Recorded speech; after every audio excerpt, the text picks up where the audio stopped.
handout that you have is this is the foundation for this whole series.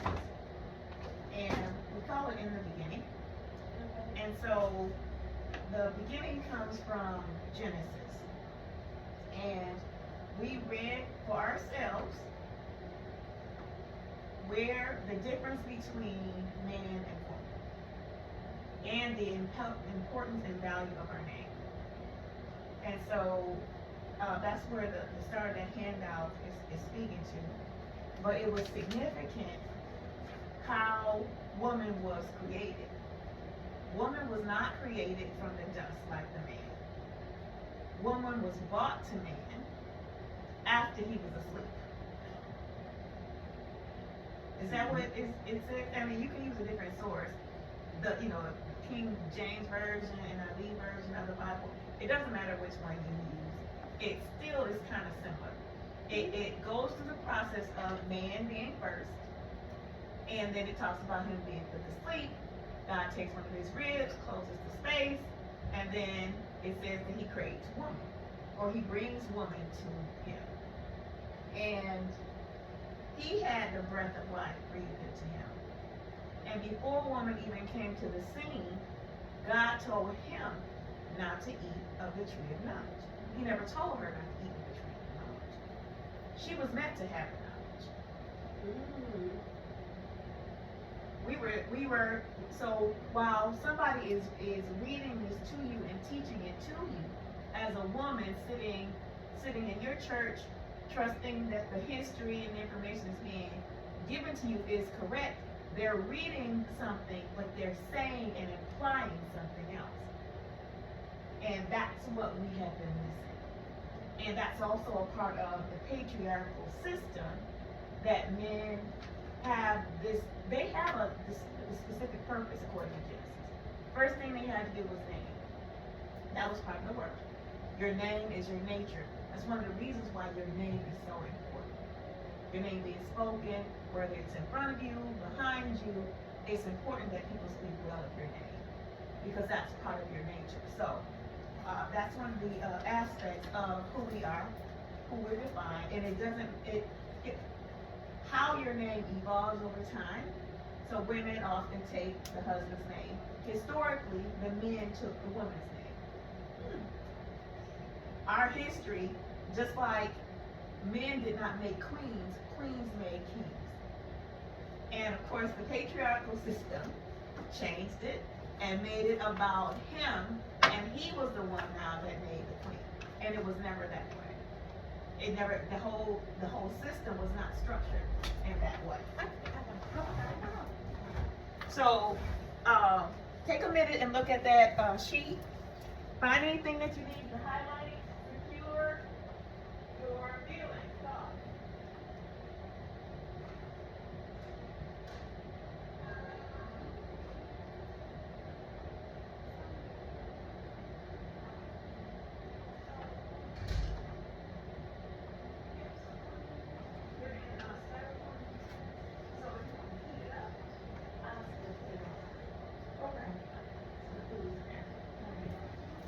Please sign in.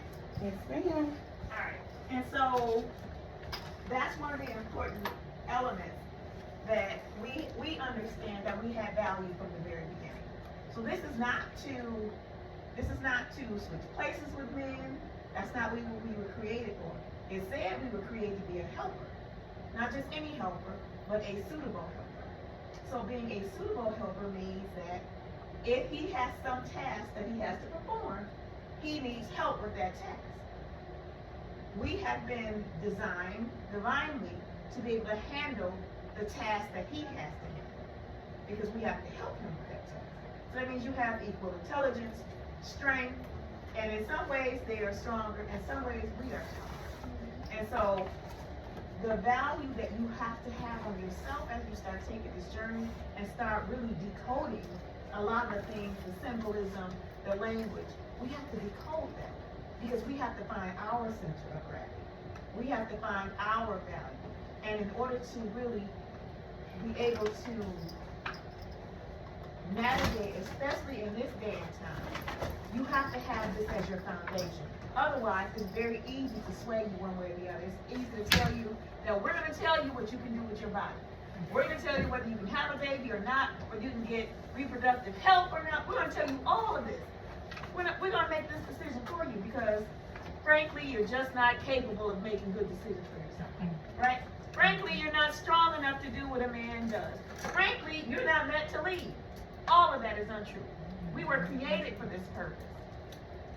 And that's just if you're using the Bible as your guideline, right? This is our foundation. This is what we're building from. You need this information because this is in your secret chamber. This is the secret that has been kept from you about who you are. And we have to open up this door so that we can continue on and be who we are meant to be. If you have been told all your life that you're second class, that you're not smart enough, you're not good enough, you're not strong enough, you're not forward thinking enough, you're not leadership, all those things put you in the backseat, and you hear it enough, it's spelling. It's the spells that have been cast over us to believe what we have been told, and then we start to fall in line with that. And we forget who we are, and we forget our power. So that's why I started from the beginning, and why this was so important. So when we talk about ancient wisdom, I love my logo. Just a little dance for you guys.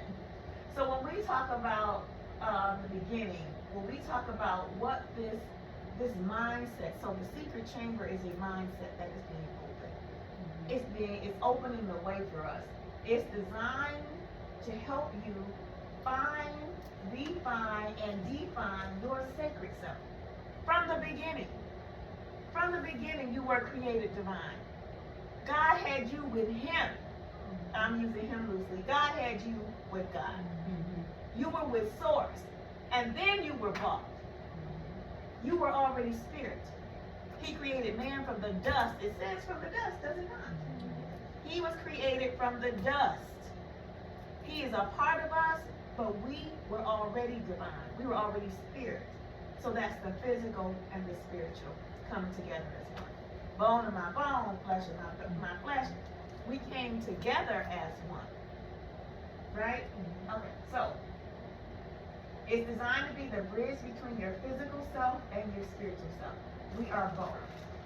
We are both physical and spiritual. And because we gave birth to man and mankind, they have become part spirit being and part physical being. That makes sense? We bought the spiritual element. Man did not bring the spiritual element because he was never spirit. He was always physical. Right? So, we are part male or masculine, and we're part feminine. Feminine is spiritual, masculine is masculine is physical, feminine is spiritual. It's okay, so this is to be a safe space where you can explore the different aspects of yourself without judgment. When we talk about judgment, we mean putting labels on things. Good, bad, right, and wrong. When we put labels on things, we make it very much a physical substance. It becomes under man's law. Judgment is under man's law. That's why the source says, I judge. I am the judge. You don't judge. Man judges. Okay? It is the sacred place where you can challenge your ideas about who you are and why you are. It's the place where you begin to understand how sex and sexuality have secretly guided your life. And we're going to get into this today, this whole space here, but we're going to talk about how this really impacts us energetically. We have to understand what energy is at play. And so in your bags, and I got you the bags because I want you to keep all of your tools, research, information. You may have something, just throw it in the bags. You can always go back to it. So, and we're going to go over those things. I mean, it's a lot of information, so hold on. I just want to go back over the virtues. And this is still ancient wisdom. This is what we were given. This is These are from the learning systems, the universities, the temples. This is ancient wisdom. And this is what we have to bring to the surface, because I really focus on these top three. The first thing we have to do is learn how to control our thoughts. That is so huge, to be able to control your thoughts. The second to that is then how to control your actions. How to control your actions. Because this is the thought, this is how we react. The next thing is devotion of purpose. Devotion of purpose has everything to do with why you do what you do. That you commit to something, that you complete what you commit. You complete it. And then the rewards and benefits that come along with devotion. This is a sense of loyalty of purpose. You can look at it that way. When you commit to something, when it's your purpose, when it has meaning and value, and you know it's what you're supposed to do, everything, the universe works to make sure that happens. So everything, things that you have no idea of what's happening behind you, what's happening behind the curtain, they're already happening because you have made a commitment to it. And once you put your thoughts to it, the universe starts to conspire around it. Once you start to act on it, it has to take place, because you've taken it from the thought, which is the spirit realm, and you pulled it down through your actions into the physical realm. It has to go through the process. That's why that scripture about write the vision on tablets, not just write the vision on tablets. You don't hear that part. You hear you're supposed to write the vision and make it plain. No, you got to write the vision on tablets. It's very specific. This is spiritual because it's coming from the spirit realm, the realm of non-existence, the realm of potential.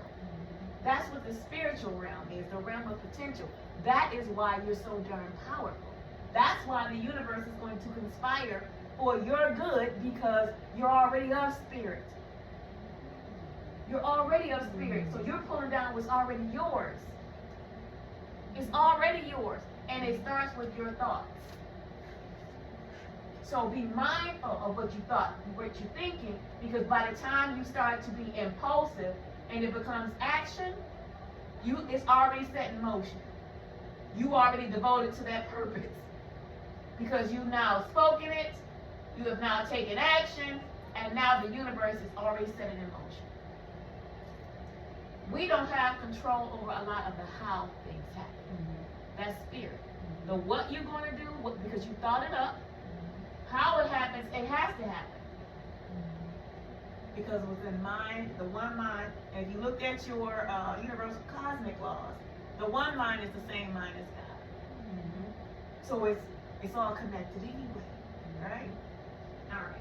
So I'm going to just run through these. So have faith in the ability of your teacher to teach you the truth. That's supposed to be faith. Faith in yourself to assimilate the truth. And there are 10 virtues, by the way.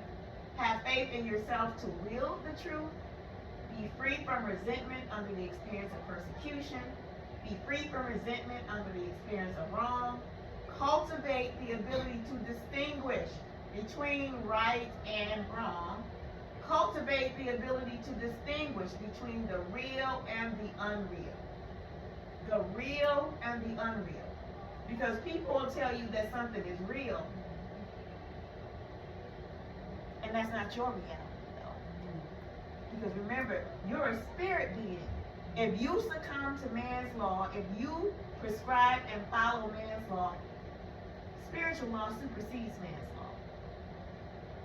But if you're following spirit, this is really important on this journey. If you're following spiritual law, and the spiritual laws are the ones I shared with you, there's 7. The mind, vibration, gender. You guys, this sound familiar? Okay. So those spiritual laws are what governs spiritual things. Physical law, which is man's law, is governed and man's things. So things of the physical, things of the natural. If you're a spirit being, that law doesn't apply to you. So those things can't touch you. They don't have the right to. because you're a spirit being.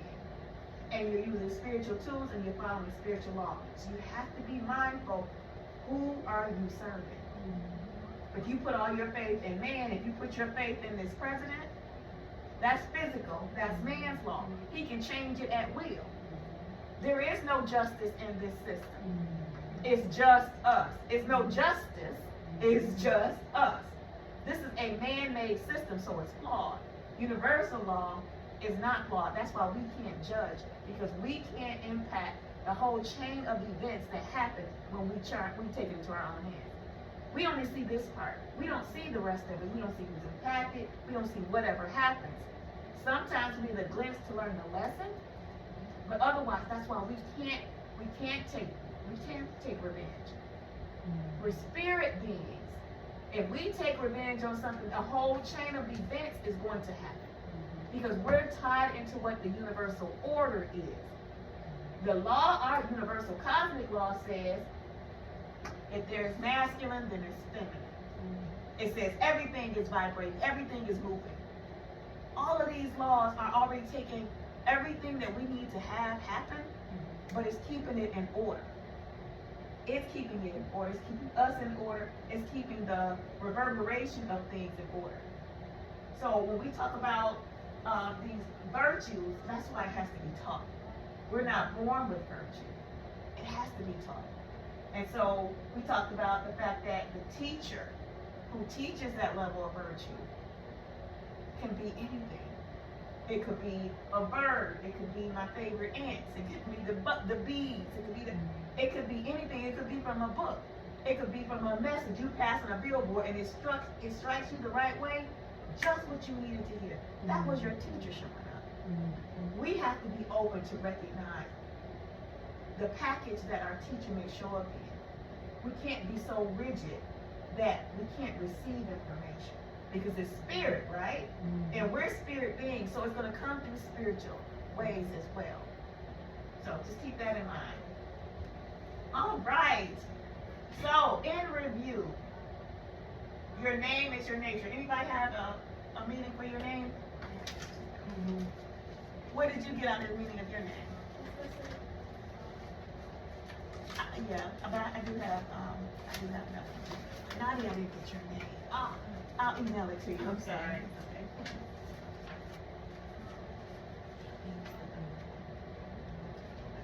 Oh, you guys, make sure you have highlighters.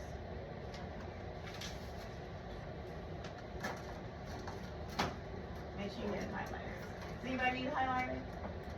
And as we're going through the session today, don't forget, if it's things that come up, Kelly, this is our wall that we are building our insights.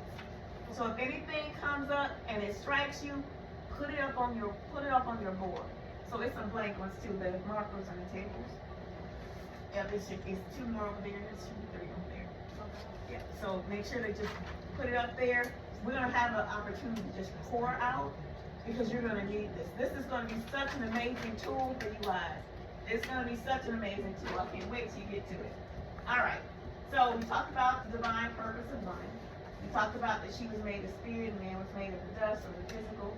She was made as a helper, strong. She was also made desirable. He needed her. He needed her physically. He needed her strength. He needed her as a companion. And then, of course, to reproduce, he needed her sexually, right? That's a God thing. That's not a man thing. So sex that we have made and turned it into something, industry, you know, and that has taken the divine out of it. So it's taking the power, it's smothering the power of it. Some people understand this. This is a study that a lot of people, especially wealthy people, use these principles. They use these principles, but they also use them against you. They use them against us. Because we don't know, or we didn't know, but now we do. So when you question something now, you have power and authority behind it. You can use your own name. You can say your own name and make the wall shake. Oh, not just when others say our name? Oh, no. Oh, really? You can use your words to create. And you can activate all the principles in your name. Oh, yeah. God has many names, right? Oh, yeah. God's name is used for certain situations. Jehovah Jireh, Jehovah Rapha, right? You have a name. It is God's name is God's nature. Is that what you guys have been taught? Are we not the sons and daughters of God? That means your name and the context and the meaning of your name, you can use your name to do and act. Because you are a spirit being. When you speak a word, that word has to happen. Let there be light. You have that authority if you use spiritual principles. If you see yourself as earthbound and physical only, when you speak, that's how your words fall to the earth. When you in your spirit, just like God said, let there be light, and what happened? There was light. Your word, your name, so knowing the meaning of your name is really significant. So when that situation is in front of you, and you say your own name, you use your own name to activate that. My name is peace. So I can speak and I can make peace. I don't have to say, excuse me, I say my own name. Heather. I had that situation at a wedding. It was about to be a family feud and a wedding. And I spoke. But I was speaking from love. I wasn't speaking from chaos. I wasn't speaking from disorder and discourse. That wasn't what I was speaking from. And they listened. They listened. So you have the same authority in your spirit being. So you have to know who you are. You have to know the authority that you have. You must. Because in this season, spirit beings are needed. Because these are spiritual things. But they don't know they do know you have the power. That's why they're trying to burn your books. They're trying to remove your identity. They're trying to shut this down. I'm saying people of color. They're trying to shut it down. Women, they're trying to shut it down. They're trying to shut down your womb. As if they can. Open it up. Right. You can't open it or close it. You don't have the authority unless you give it to them. This is really, really important. This is why elementary school and grammar school is so important. Because they taught you how to obey and agree. That used to be in wedding vows, right? You were supposed to obey who? Your husband. You were supposed to obey. Why was obey so important? But that's your word. You had to agree to it. Do you understand that? You have to agree to give somebody else power over you. I pledge allegiance to the flag of the United States of America. Right? You had to agree. You had to pledge your allegiance to the flag of the United States of America. You had to agree. They taught you in elementary school how to agree, how to submit, how to release your power. And so they pulled it from the spirit realm and put it in the physical. The whole issue about the straw man, who knows about the straw man? Can you share a little bit about it? Well, what I have learned about the straw man is what the government has created is an entity that is separate from who we truly are, which is our indigenous identity, which is our straw man. So the straw man is who you identify as, not your birth certificate, your social security number, your person, which is a legal, technically it's a legal term. Person is a legal term. It's not who you are. You're not a person. You know what I'm saying? To God, you're not a person. You're a spirit. You're a being. But the government took some of those powers away from us. So I can't remember everything verbatimly, but no, that's good. That's a good insight. The point is they took your name. They own we sign our name away. We sign this part of our identity away and call it a citizen. So as a citizen, by your name. That's why your name always appears in capital letters. It's really very deep. What I'm saying? It even goes as deep as like the color of the pen that you use. Like the natural color of the pen is supposed to be, I want to say, it's blue. Like when you're a sovereign person or a person who identifies like has a straw man, you sign. I want to say it's blue, but when you see on papers like legal documents, they say the color is black. You know what I mean? You have to sign in the color black because it even goes as far as like the ink color. Like there's a difference. I don't remember everything, but the point is they're trying to draw your spiritual being away from your physical being. So they're dividing us. We're already being divided, and we don't even know. Because we pledged allegiance to the flag of the United States of America, right? So it's so much that you don't know. This is why this is man's law, but they know about spiritual law. That's why they put God, and God we trust, on money, which they're about to remove under this new president. They're taking that off. They're taking the God we trust off of them? Off the currency, yes. Off the currency. So, in this time, you understanding your secret chamber and the secrets in the chamber is so super important. It's so super important. Your name, just your name. You take authority over your name. Okay. All right. There's a principle of one accord that was brought out in the Tower of Babel. That's why I think that's on the back of that sheet. When we are on one accord, nothing is impossible. That's any group. That's any group. Look at the group that is in control of the government now. They're on one accord, right? They're not Democrat, they're not Republican. What are they, the MAGA now? They wrote a document, spiritual, right? Write it on tablets. Y'all hearing me? Are they following spiritual principles? They wrote it on a tablet. They wrote their vision. 900, I got the book, I printed it out. It's 904 pages. They wrote their vision on tablets, and they, it's a spiritual principle. It's a spiritual, they're using spiritual principles. And they distributed that because the next part of that, write the vision on tablets, make it plain, so that the messenger can carry that to the destinations it's supposed to go to. That's exactly what they did. That's exactly what they did. But it's the law that you know, that now they had brought that into the physical realm. It's physical. We are working in the spirit realm. So our work is going to be spiritual and then bring it into this realm to make it physical. But we have the authority to do it when we know that we have the authority to do it, right? Knowledge was broken and scattered.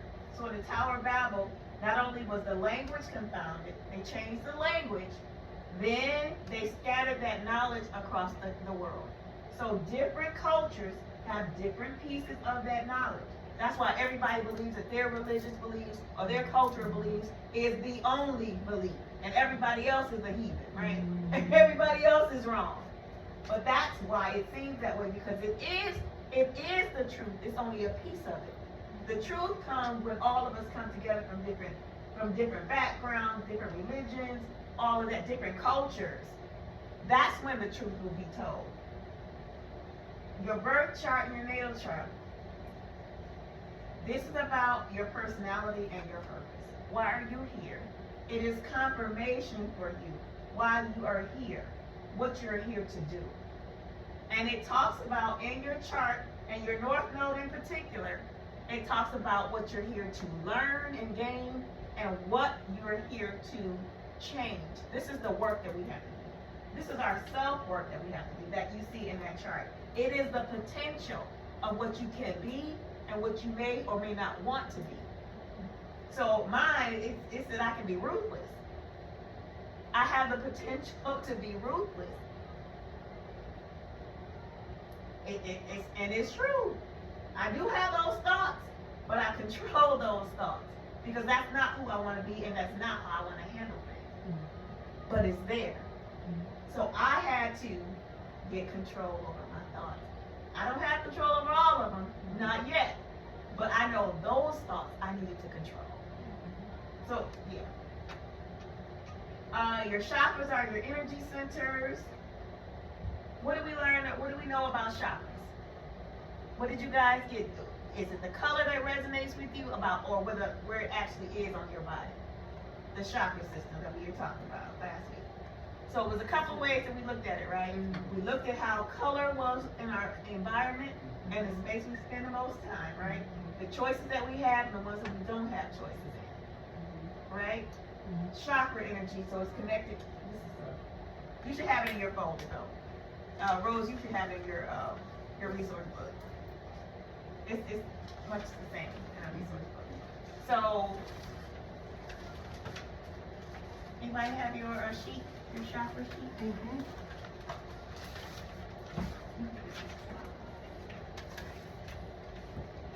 Your chakra is another system. Just like your name is a system, your name is a system. The universal cosmic laws is a system. Your chakras are a system. It is another way to help you navigate who and what you are. Higher self, where's our higher self begin? Heart chakras.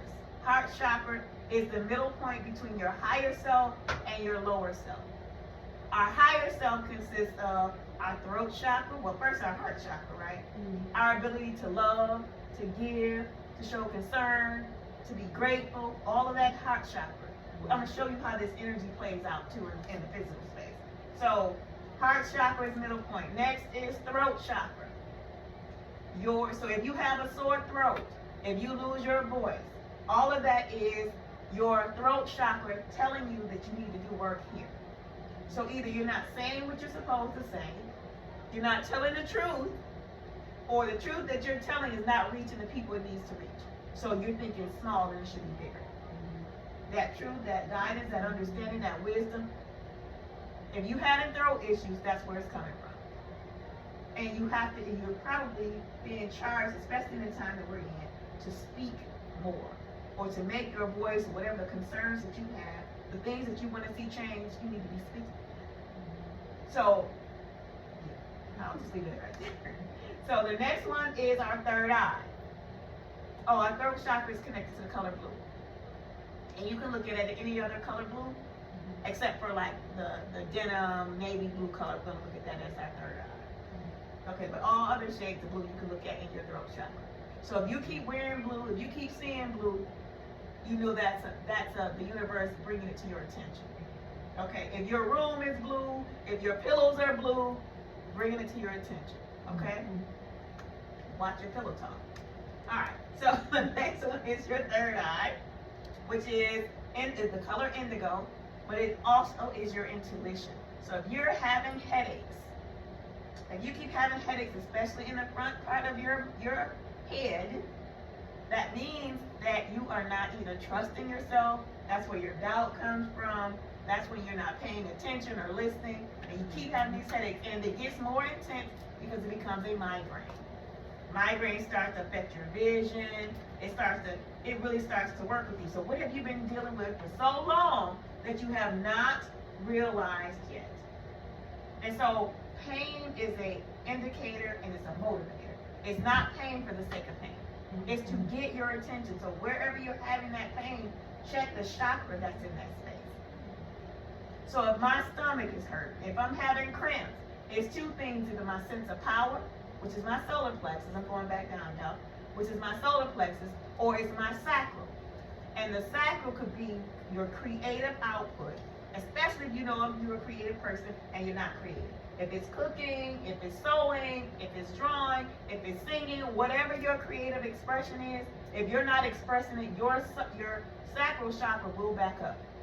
If you have trauma in your sexual chakra, your sacral chakra, through sexual activity, that could be you feel like I slept with somebody and I shouldn't have slept. All of that is in your sacral chakra. So it's the creative and the procreative. So it may not just be you're creating things or books. If you're supposed to write a book, that's where it is. It's in your stuff. So trying to narrow down what those things are, it's a process of elimination. But this is how you do the work for your chakras and your energy centers. This is how you know you have work there. It's showing you physically. It's showing you through color. It's showing you through your pain points as well. Okay? And then the lowest chakra, which is the root chakra, basic needs all day long. Is my finances in order? Is my house in order? And I do want to share this this one piece with you. Is when you talk about and think about, is your house in order? This is one of the things I want you to check when you get home. Check all of the corners of your house. Start with your room. For anything that's building up in the corners. Mm-hmm. So we could go in my office right now. I have a whole bunch of stuff in this corner. I got a screen in this corner. Mm-hmm. The other corners are empty. Well, I think I had the bags in the corner. Mm-hmm. But they should be out now. So I know that by the time, because energy and I want to call it negative energy. I'm just using that for the sake of a placeholder. I'll come up with something better in a minute. But the negative energy builds in corners. It hides in corners because eventually it blends into the environment. It just starts to blend in, and you start not to notice it. You will feel it when you walk into a space. If you feel heavy when you walk into the house and you're like, whatever that weight is, you pull the stuff out of the corner immediately. Even if you have to sit in the middle of the floor until you can get to it, because it hides in the corners. Just like it hides in the corner of your mind, it hides in the corner of your spaces. If it's your car, if you feel it when you get in the car, you have to clean out the car. Get up under your seats. These are considered corners. It holds that negative energy there. It holds you captive. It holds you captive. And it can start to cause depression in a way that makes you feel drained. It makes you feel like you can never get enough done, like you can never do enough. It sucks your vitality out of you. So the first thing you do is just pull everything out the corners. Everything out the corners. Just get it away from the walls, put it in the middle of the floor. Even if it looks a mess, let that mess be there versus standing in the corners, because now you have drawn attention to it. And it has no more power over it. So once you pull it out and you start addressing it, however long it takes, that's not the issue. Get it out of the corner, because it hides there and it holds all your energy is sitting right there. And once you pull it out of the corner, it has no more power over it. It can't hold you in that space anymore. And you will immediately feel the difference. I'm going to show you what it looks like in energy. I'm going to show you what it looks like energetically. All right. So that's our chakras. Oops.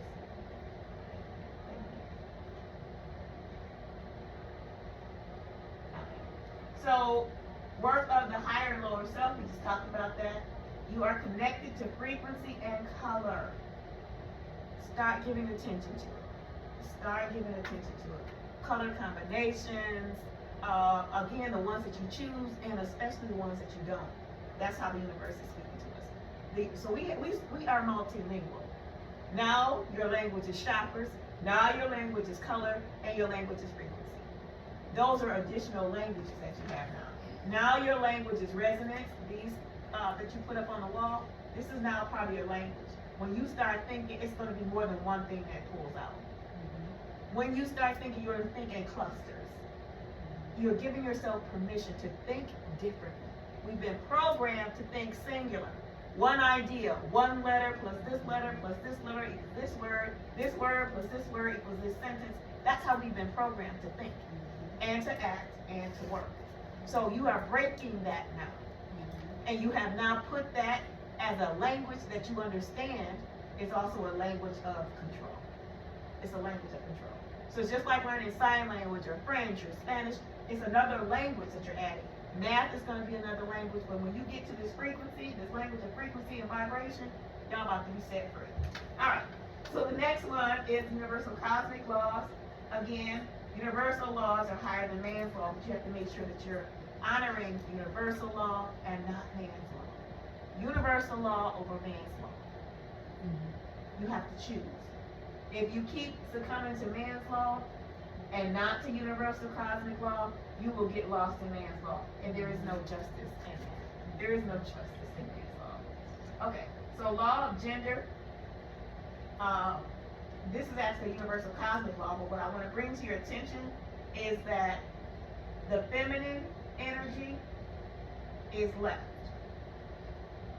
Anything that's to the left is going to be feminine. Anything that's to the left, outside of how your brain operates.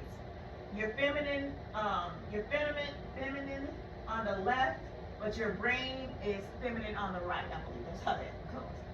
Very strange thing. But masculine is on the right. Anything on the right is going to be masculine.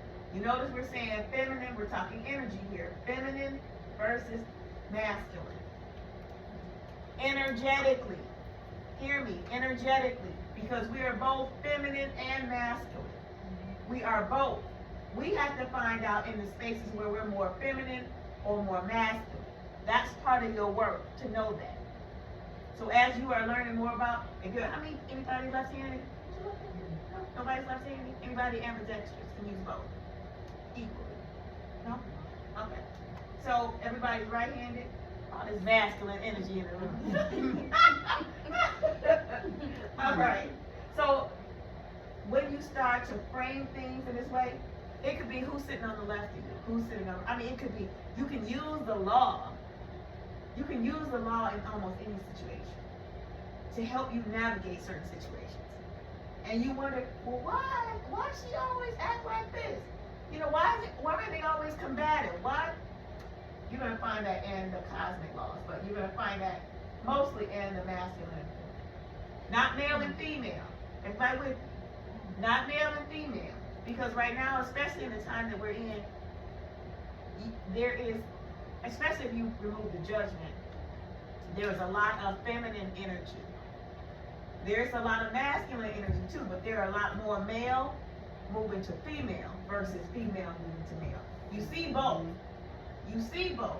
But more males have been gravitating toward the female and the feminine energy. So again, we're not talking about judgment.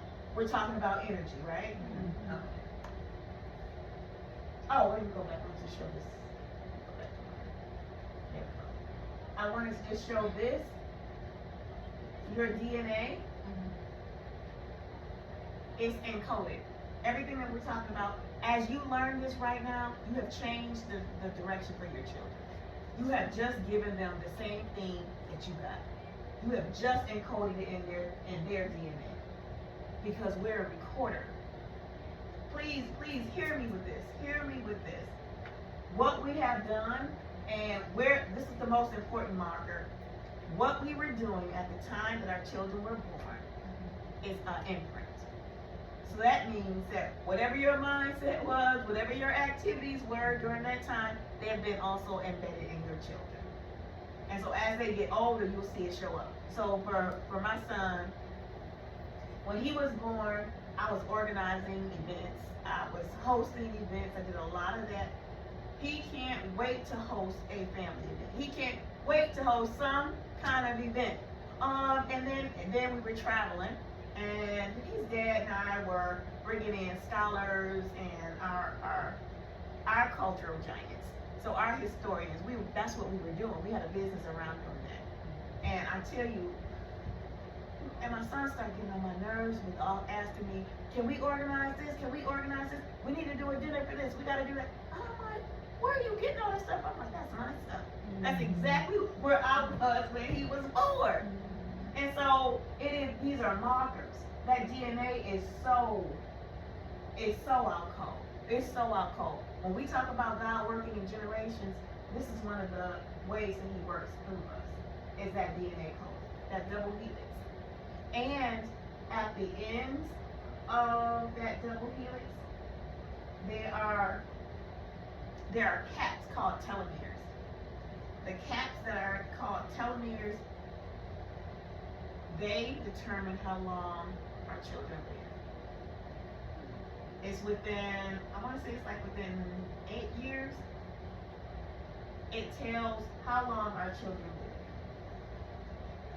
Those little caps at the end of their DNA. And that influences from parents. That influences from parents. When you have both parents active in the child's life, they live longer.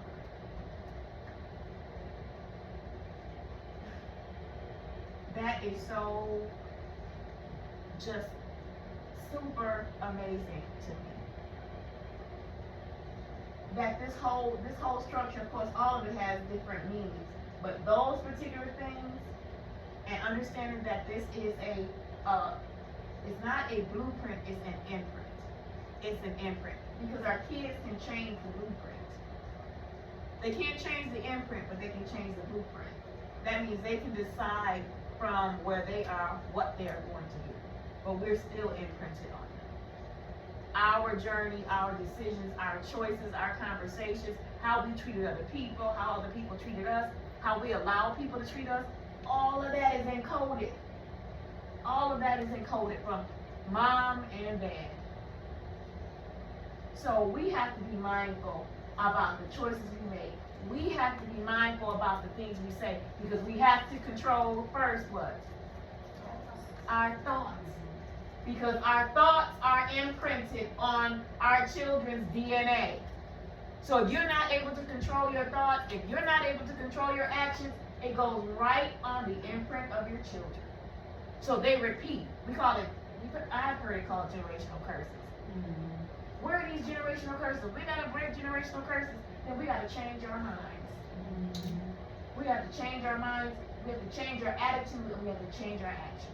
That's how we break that. That's how we give them opportunities for rewriting their blueprint.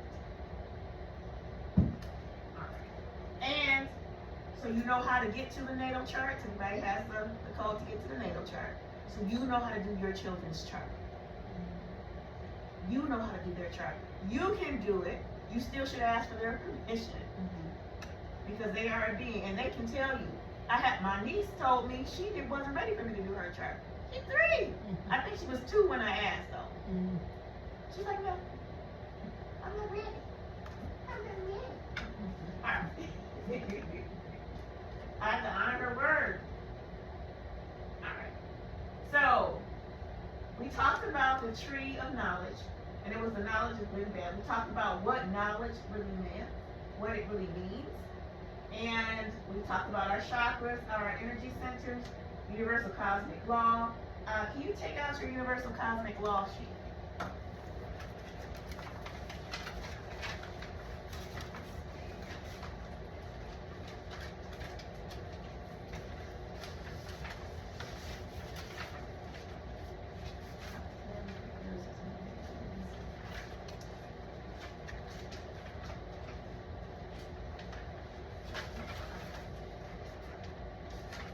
It's just the first page.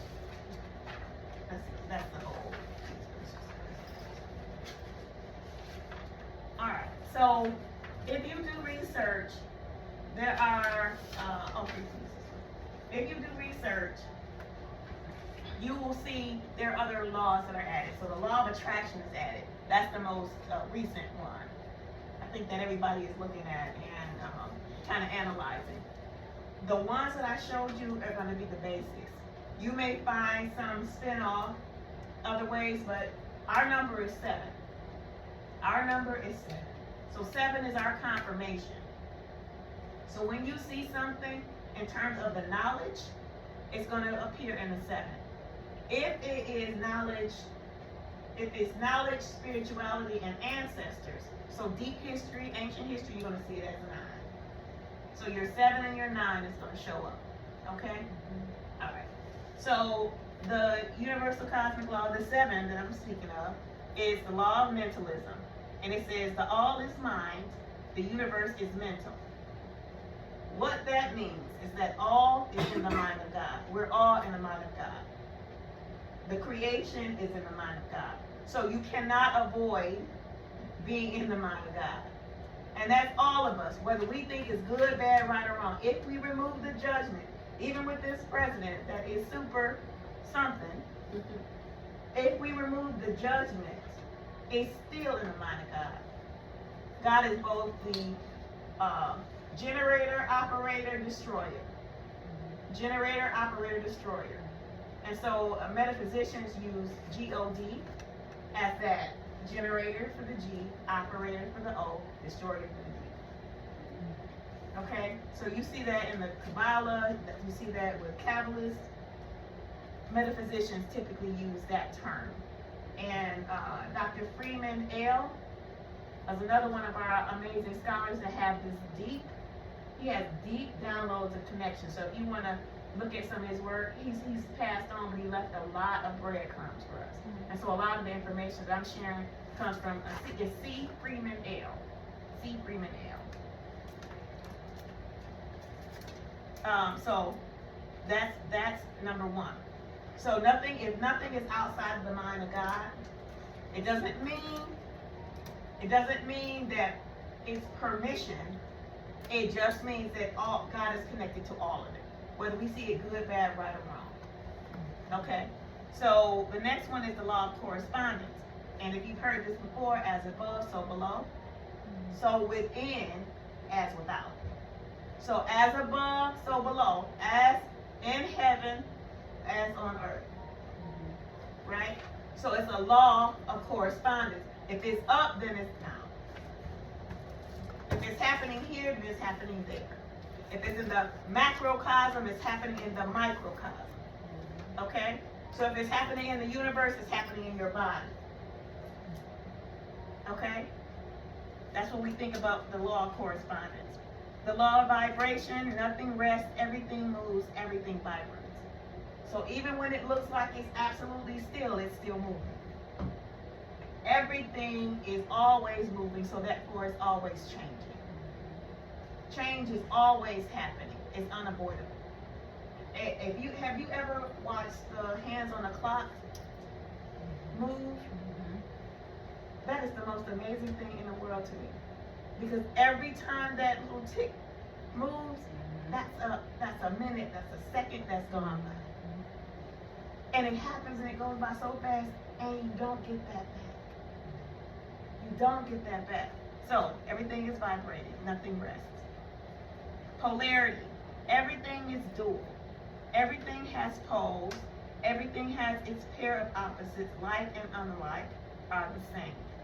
And how I learned to understand this, the law of polarity, is that something could be so cold that it burns. Like, what is the ice? Dry ice, right? Mm-hmm. Dry ice can be so cold that it burns.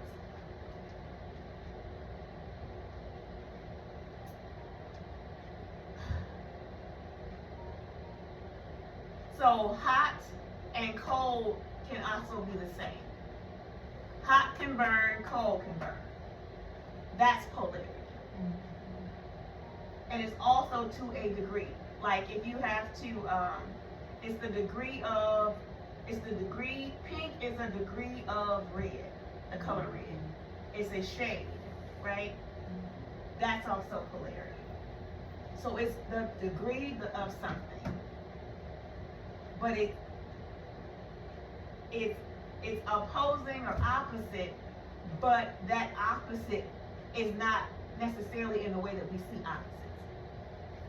So when you apply this law, you can say, well, I didn't tell a big lie. It was a little white lie, right? It was just a little white lie. It's the degree of a lie is a lie, right? And that's some people's argument, or my little lie didn't hurt anybody. Well, you don't know because you don't have the vision of how far your words travel, the impact that it made, who heard it, how you don't have any of that information, how it was carried on the wind. You don't have any of that information, but you know that there is a law and order. So what keeps you connected to what you believe is the right thing to do? What's the right thing to do? Okay, here's the situation for you guys. I was at the ATM machine. I was taking out $100. I was on the phone talking, yapping. So I took the money out of the machine. So I'm figuring it's putting it in denominations, $10 bill. When I actually looked at the money, I actually had it was $800. I was taking out $100. Do I keep the money? Do I take the money back to the bank? Thoughts? Just thoughts. Take it back to the bank. We're not talking judgment. It's not good, bad, right, or wrong. Right. I'm like, what time was it? If it's after hours, I'm not gonna go back. I'm gonna keep the money. Okay, you're gonna keep the money. Thoughts? Take it back. You would take it back? Thoughts? You're quite different. No, so don't put it. No, right. It could have been a blessing, right?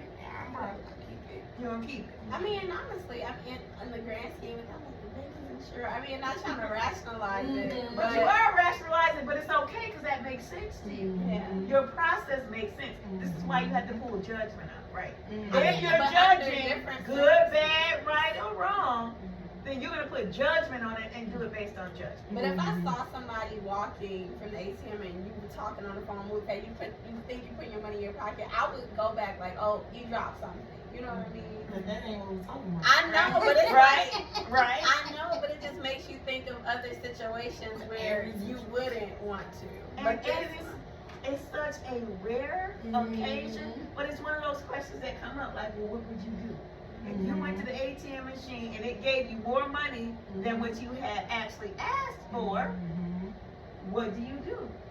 And what is in you to make you decide one way or the other? Because it could be a blessing on one hand, right? Or it could be a test on the other. Where you are is going to determine how you respond, right? And no judgment. I would think about my karma too, like, oh, I don't want to do that. So I took the money back. I took the money back. And so the bank manager looked at me like I was crazy. And I'll say I'm only speaking to the bank manager. I'm not speaking to the tellers. I'm not speaking. If you are not the manager of this bank, I'm not having a conversation with you because I don't know what the circumstance was. It could have been met for somebody coming behind me that worked at the bank or had I don't know what your scheme is. I don't know what you put me in the middle of. But I had to do what for me was on my heart was right to do. So I took the money back. I put it in an envelope. I was like, no, give me a receipt to say that this is what happened and this is resolved and this is closed. I don't want nobody creeping up on my doors. I don't want to have none of this stuff happen, right? And so she was like, yeah, so why you bring it back? And she was like, the bank is insured and blah, blah, blah, blah. So she couldn't tell me not to bring it back, right? She couldn't say, here, no, keep this. I was like, I'm waiting for my reward, though. Do we got a finder's fee? And she said, maybe like, no. Like, you should have kept it, right? You should have kept it, stupid, right? Right, but for me and where I was in that moment, that was the decision I made. And so I know that in this, because I understand universal law, it's not lost. I'm gonna get that money back. If it was for me or if it was a test, whatever the reason was that came into my head, I know that I have no loss. And so I don't think in terms of loss. I don't think like that anymore. So from moment to moment, depending on what I'm going through though, it's like, okay, so where's my house? Where's my house? I need my house. Where's my house? I need my house. Where's my house? I poured lots of seeds out for my house. I still know that house is mine. So, and I spoke it. I'm like, okay, well, let's go, because I need all of those amenities. Give me my pool. I can swim in the morning. Give me my pool. I can swim in the morning, right? I figure I've done enough good. I planted enough seeds, and I'm calling on the law. I'm not calling on. I don't care. Well, I do kind of care how it happened, but I really don't care how it happened.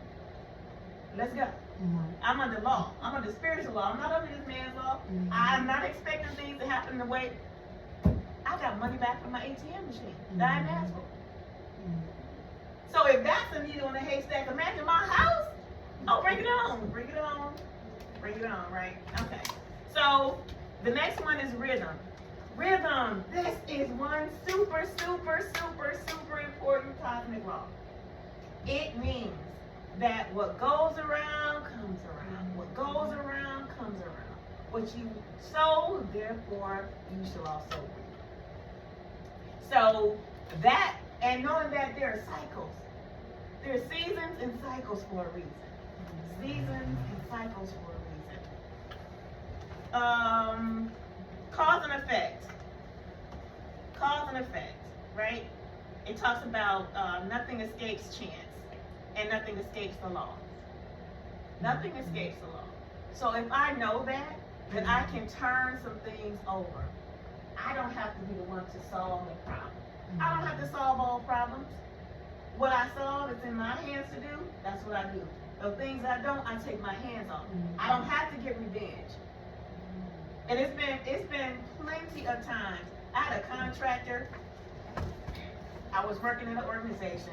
I had this renovation project. I paid a contractor who was he wasn't a new contractor. He was new to being organized under a business. He was hustling, side hustling, right? I hired him because I believed that under my department that I can't say that we're helping small businesses and not hire them. Right? So I hired him and he left with the money. This was really deep to me. So I had to tell the director of the organization. I had to face, and I was like, I'm not ready to tell him that, this guy left with the money. I went to his house, I was at his door, all this kind of stuff. I took his tools, he left tools. I took his tools to the pawn shop, trying to get money for him. Like, I was so I did everything that I felt that I could do, and I couldn't do anything else. So before I went and told my boss, I had the sister come and pray with me. I locked myself in the conference room. I was like, Lord, I'm not leaving until you give me an answer. Tell me something. And so I said, I declared what I needed. I said, I need for him to come here. I need for him to speak to me directly. I need for him to tell me what happened. I need him to reconcile this. And so probably about 24 hours, he did that. He walked in the door, and I'm looking like, He walked in the door. We sat down in the same conference room I prayed in, and he said, what happened was, I had another job. I used your money on this job to get that done so I could take the money from that job and finish your job. And he said, and the timing went off, the money, and I used up all the money, so I don't have the money to finish your job. I was like, well, you got to figure this out. I said, you got to figure this out. So he said, so I was able to get some more money. I didn't use him, of course. I was able to get some more money to get some basic stuff done to keep the project moving. And then once I started getting things moving, I then went and told the director that, the contractor had left with the money, and, I needed some more money. I had exhausted everything I had. So he was like, I said, well, we can't be a hypocrite. Either we're going to believe in the people who we're supporting or we're not.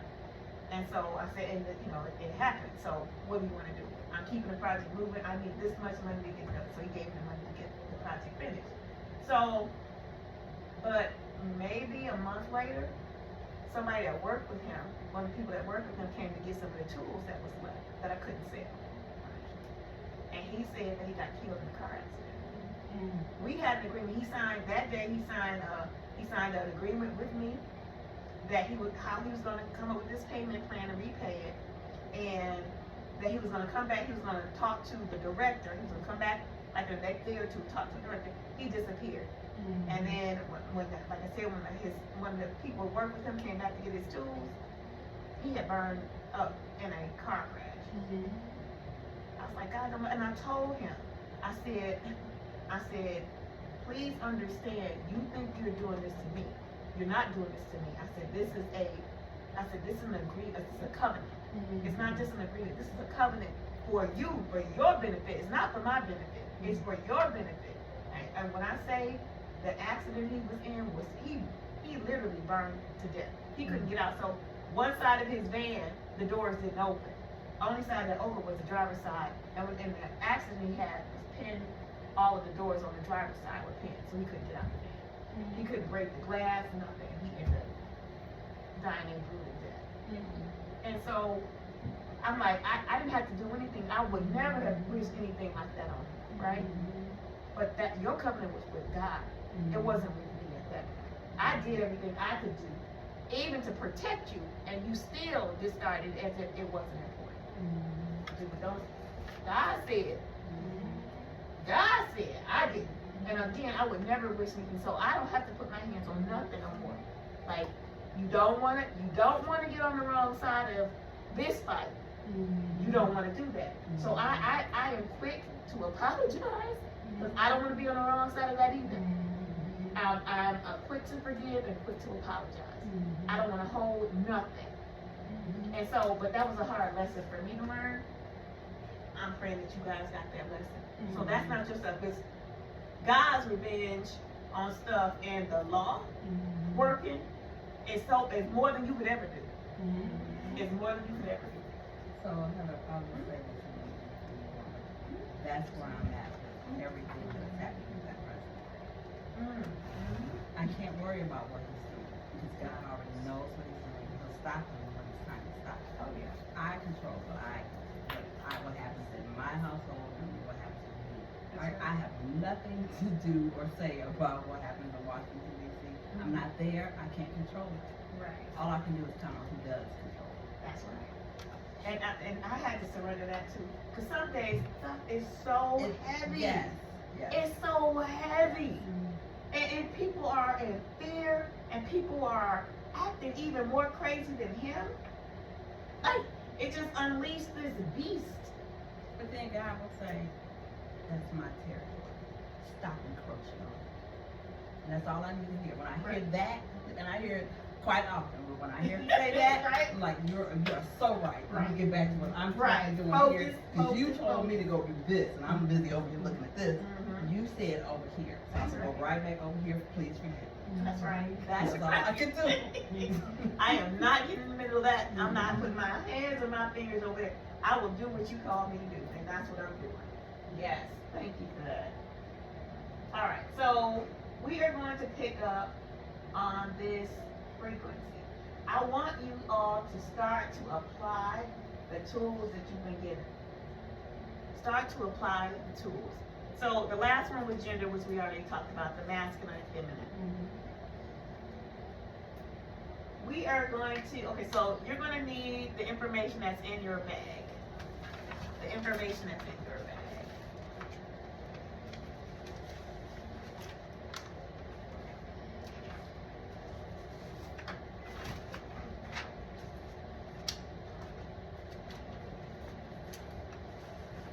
It's a lot of information here.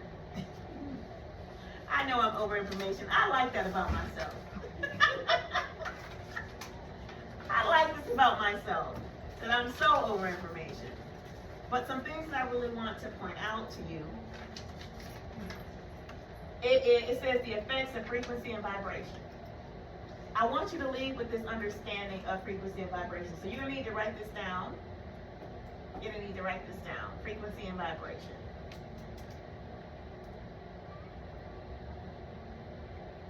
You need to write that. That? Oh, no.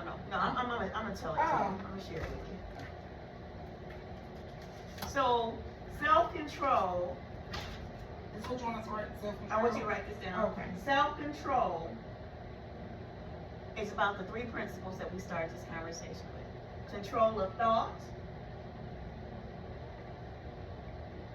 control of action, and devotion of purpose. This is self-control. As a spiritual being, this is self-control. So I'm supposed to write that down. Yeah. Because it's important. When you put yourself in that space, when you're using spiritual tools,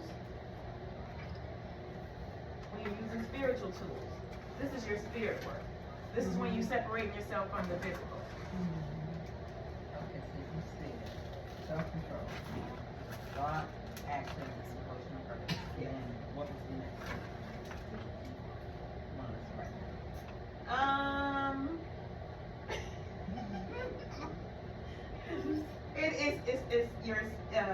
It's your spiritual work.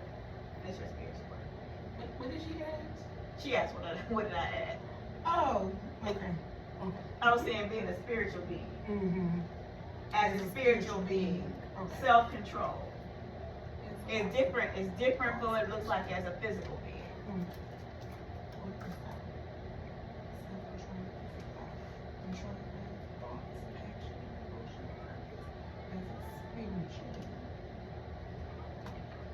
It's super important that you are able to make the distinction when you're in your physical self and when you're in your spiritual self. Because you're two parts. When you come across spiritual challenges, this thing that's happening with this president, that's spiritual because they're using spiritual laws. So when you recognize that spiritual law is being activated, you have to act. Let me rephrase. You don't have to do anything. Consider that your actions will use your spiritual tools and your spiritual knowledge.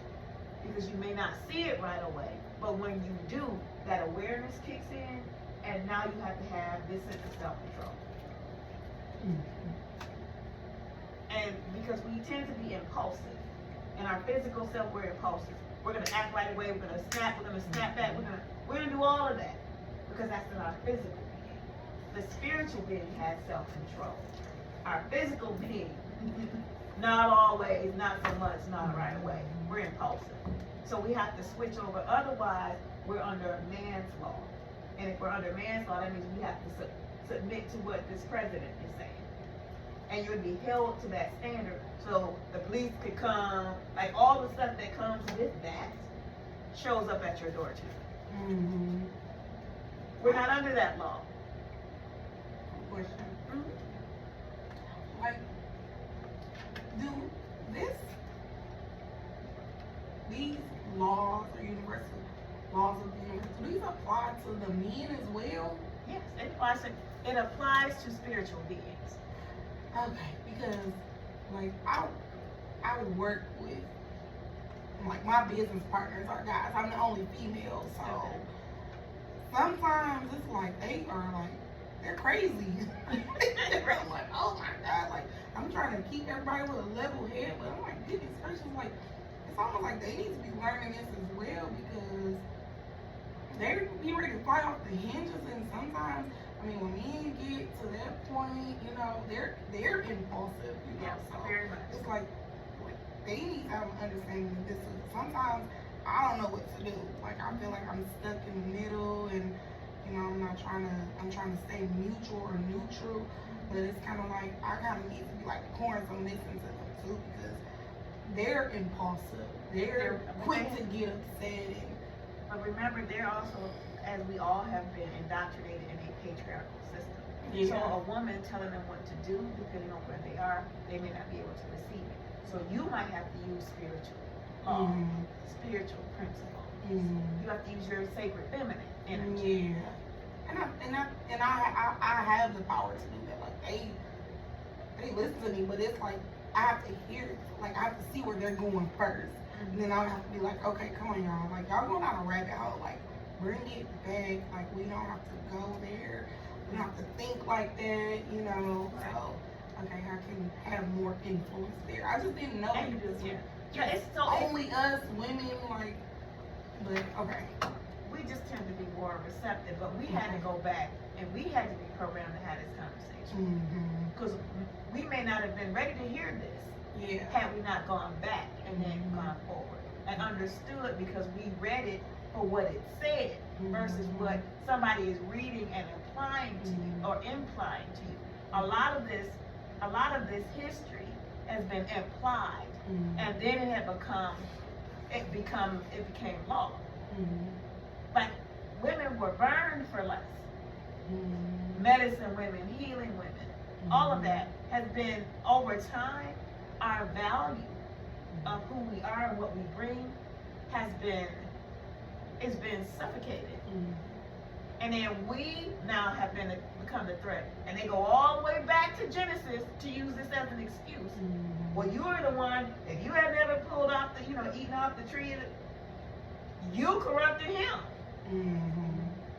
What? You weren't supposed to have it anyway. It was for me. It was my knowledge. You were told not to have it. It was my knowledge. And I'm sharing that knowledge with you. She shared it with him. He wasn't ready for it. He wasn't ready for it because he broke the law. He broke the law. She didn't. So anyway, being able to apply your feminine arts is going to be really helpful. And so you will know how energetically, once we get to now, you'll know energetically how to navigate. You'll be able to see where his pain is coming from and why he feels the way. Like, oh no, that's all heart chakra. He all in his feelings. Yeah. Right? Or he needs to be in control. That's his solar plexus. He keep talking over people. He arguing. That's his throat chakra. He not paying attention to the signs, or he doubting, or he's not trusting. That's all third eye. So as you start to understand and start to apply it, you have to start. You don't have to do anything. Consider how you begin to apply the tools. And remember, in your spirit self, where your power is. You have power as a physical being. You do. It's different when you're dealing with spiritual things. So when your work and your partner's work and y'all impacting people's lives, and you're talking like people really are going to be affected by what you do and what you say and how you all that, you need to shift the spiritual tools. Because you're trying to reach people where they are. Now, if you're putting something together, you might be using physical for that. And because you have men that are partners, they still need your strength. They can't do it without you. They just can't, or you couldn't have been in that space anyway. So your frequency would not allow you to be in that space anyway. All right, so we ready, y'all? All right, so I'm going to give you the option if you want to record this on your phone, because this is going to be a lot of information. So if you have access to recording on your phone, Yeah, I can record it. We just like record the conversation. yeah, just record the conversation, because it's a lot, and this is the last session. I want to make sure that you guys get this piece, this frequency and vibration piece. Okay? Should we be focused on you or? Oh, just as long as you can hear what I'm saying. I'll try to keep it where my voice is louder too, so it makes sense.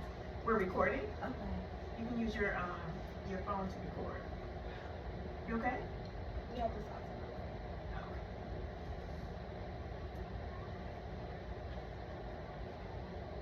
Alright. Is not recording? Is she recording? No, she got a phone call, but I'm recording. Hold on. You'll share? Well, I just look down. Yeah, I'll share. Yeah. Okay. Alright, so what I want you to know about frequency and vibration. Frequency is where you are. So frequency could be you're at, let's say 68 megahertz. 68 megahertz is the standard frequency for an adult at rest. Not thinking, not doing, but just say you're starting your day at 68 megahertz, okay? You can either go up from there or you can go down from there. When you go down, and the things that take your frequency down, we're going to talk a little bit about that, but I want you to have this formula first. Your frequency is about where you are on the scale of hertz, megahertz, right? Whether you're high or low. Vibration is what you feel while you're there and how long you stay in that space. Your goal, remember, control of thought, control of action, devotion of purpose, right? Spirit being, right? Those three things, holding that in your mind also, when you talk about vibration, how long you're in this space. and what you're feeling when you're there. I'm going to give you this example. So when COVID struck, right? COVID has a frequency of, I believe, 58 megahertz. So at 58 megahertz, the virus COVID exists, and it does to this day. When they started making all these announcements about COVID, and they decided to shut everything down, it affected a lot of people. It put people on one accord. The fear was on one accord because people were rapidly being harmed, rapidly dying, and those images kept being presented over and over and over again. The numbers, it was a daily count. This many people died, this many people hospitalized, this many people, this. If you were tapped into that frequency of COVID, how many people had COVID? You had it? No? I think I was sick, but I can't say if it was COVID or not. Okay. I can't say that. How about you, Nolly? No. You didn't have it at all? Okay. So, were you around people who had it? Children, Yes. family had it? Children, Yeah. So, same for me. My parents had it, my family members had it. I was going over people's houses. I was protecting myself, but I was moving through it. I'm like, no, I don't have time for COVID. I have too many people that need help, right? And that was my attitude until one day COVID showed up for me as a spirit. I fought with that thing for 2 nights. It kept trying to attack me, and I saw it as a spirit, and that's how it tried to attack me. So being on that, I was refusing to stay on that frequency with COVID. I was like, nope, I'm back up here. I was working during that time. I was making some stuff happen. I was on a roll. So in between taking care of people, and when I went in to take care of people, I went in with my joy. I went in with love for them. I went in for protection for them. And people they're like, how are you not getting sick? I'm not accepting it. I'm a spirit being. I can choose. I choose no. And then when it appeared to fight to try to take over, it affected my throat. It was trying to get me in my throat chakra. So I kept and I sleep like this. I sleep with a blanket around my head and my neck. I keep my head and my neck covered when I sleep at night. It was very weird, but it's very true. Because what I found out during that time was that was my vulnerable space. And it being open like that, and I'm breathing in and out. I slept next to my husband when he had whatever he had. He didn't have COVID. He didn't have COVID, but I'm just saying, all the different things that go on, headaches, flu, all that. I'm with my son. I don't get that. I don't accept it. It doesn't happen to me. I don't allow it near me, but I know where I'm vulnerable. I'm vulnerable in my throat chakra because I'm going to speak. I'm going to uplift people, but my voice, that spirit comes to quiet my voice, and I'm not going for it. I'm not going for it. I'm not accepting it. I know that's vulnerable part for me. I know my heart chakra because I love openly like that, and I feel people like that. I know it's a vulnerable space for me. So I'm constantly, you see me in green a lot. I'm constantly doing my heart work. I'm looking for areas where I can forgive. I'm looking for areas where, and like I'm saying it verbally, I'm looking for spaces where I can clear it. I'm looking for spaces where I can expand it. I'm doing deep breathing exercises. I go outside, my first breath in the morning is expanding those lungs. Like I have to be very intentional about this because these are vulnerable spaces for me. So I had to learn that, but I had to learn that through my work. Where was I most vulnerable? Why would my throat be hurt? I'm like, okay, now what you say or what did you not say? So I started another podcast. I'm already on a podcast on Monday, now I'm on one on Friday. You're not about to silence my voice. I'm not about to let my voice be silent because the information and the knowledge that I have that I'm sharing with you all, this is information that people need to know. They need to know. We need to know. We're in a season, we're in an age where that information is so much more valuable. And imagine if we multiply it. That's why I want you to share the information. You are now the teacher. You are now the teacher. You have this knowledge, you have this information, you got the handouts, you got your notes, you got the things that resonate with you. You have to share this information. Even if you're sharing it with your daughters, even if you're sharing it with your sons, wherever you share it with your friend that'll listen, where there's an open door, people need to be empowered. And so that's how I feel about it. So that's why I increase my voice. I write articles, I do blogs, I do messages every day. Like, I'm really trying to get information out. In my conversation, I don't want to be surface. What we talking about? What we really talking about? Because you can have fun with anybody, but that's not. I'm not the fun chick. I mean, I like to have fun, I like to have a good time. But if you have a conversation with me, you'll be like, I'm like over information. But I'd rather give you something valuable to take with you. So, frequency is where you are, and that could be how you feel. That's your thoughts. That's control of thoughts, right? Self-control, control of thoughts. Can you control your joy? Can you? Can you control your joy? Can you control your sadness? Yes. Can you? Yeah. All right. So, also, what do they say? Where 2 or 3 are gathered together. Right. God is in the midst of that.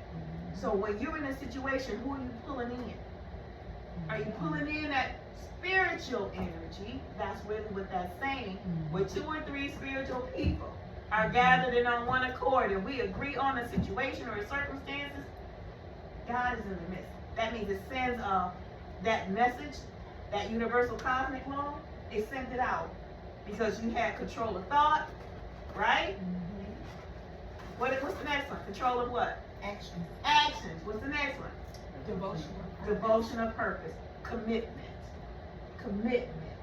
You have that. It's in the cosmic laws have to be worked. They're already at work. Once you got to devotion of purpose, it's already, don't take it back. You can give it back too. You can cut that cord. Nope. I changed my mind.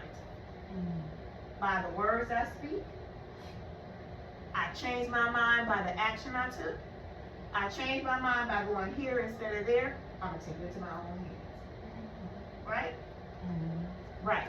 So we're spiritual beings. And as we're spiritual beings, we have tools. But we also have the law on our side. Spiritual law on our side, not man's law. Man's law is not just. Is not. And if you put your faith in man's law, you get the faith that goes with man's law. We need spiritual law. I'm not under man's law. I can't be under man's law. You see who's in charge and who's making decisions. He made it illegal for you to gather together on one accord. Why? Why did he make that illegal? What's the spiritual law? Right. So we certainly can't have people gathering together. We have to bust that up. We got to make people fearful about gathering together and being on one accord, about changing something that I put in motion. He used the spiritual laws. It doesn't mean, remember, spiritual laws don't have judgment. They can't say, oh, well, he's a bad person because he did this, this, and this. Spiritual law is that he's using spiritual law. How could a criminal of this magnitude be in a position to make a difference in people's lives like he's making right now? He's changed countries. And they're like, we know it's not the people, we know it's your clown. But the fact is, we can't do anything about it. You gotta suffer with him. Because y'all put him in office. And people like, no, we didn't. We didn't. Right? But somehow he's there. Is it a somehow? It was laws put. They use spiritual law. They continue to use spiritual law. They use it to their benefit. While the people who have no knowledge fall under their law because they're under man's law. All right. So, It's a show where they get that. You guys know who Jonathan Majors is? What guy? Yeah, he was on the show. But they use spiritual law for a lot of things on that show. And then it was like they were trying to find, I don't want to give it away now, but they were trying to find like this spiritual place. But they were using spiritual law to get to it. But it was his first show. Like that's what made him famous. Really? But yeah, I can't think of the I name. mean, but they use the principles and the law of But it attraction. was like white people, and they were like able to shapeshift into black people because the melanin was like part of the spell that they would cast. But you needed to have melanin to be able to encant these words. So they're basically like killing black people or just people of color, so that they were able to be in a vessel to speak these phrases because you needed the melanin. It was real deep, but It's like, get out. it was almost like, I'm about to find the name of the show. Let me see Alright. I gotta find the name of this show. I have to find the name of this show. Okay, so when we think about frequency and vibration, that's really one of the principles I need to make sure you're understanding. Where you are, that means you have to, that means you